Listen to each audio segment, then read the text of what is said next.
wapangaji wanataka watu turudi kujenga majumba. Nimejipanga mwenyewe, nimejibana ukalia nikajenga kajumba nipate riziki. Mtu anaona nani? Wewe hebu amka bwana, unipe hela yangu ya kodi. Unalala watu ambao wanalala wana uhakika maisha, wamelipa kodi, wamejaza gesi, wamelipa umeme. Wewe si nikwambie hela yako nitakupa mzee wangu. Mimi kazini bwana. Wewe leo hili neno unanipa hela yangu ya kodi.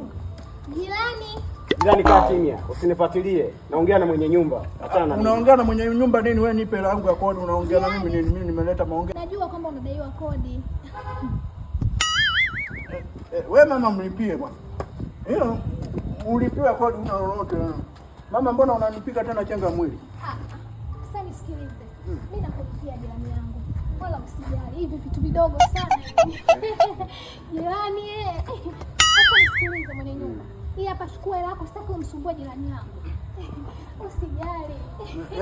Ngoja mama nikwambie. Baby, sasa mpenzi wangu ndo nilikuja kwa ajili ya kuangalia ile swala la kodi. Ndio tuongea.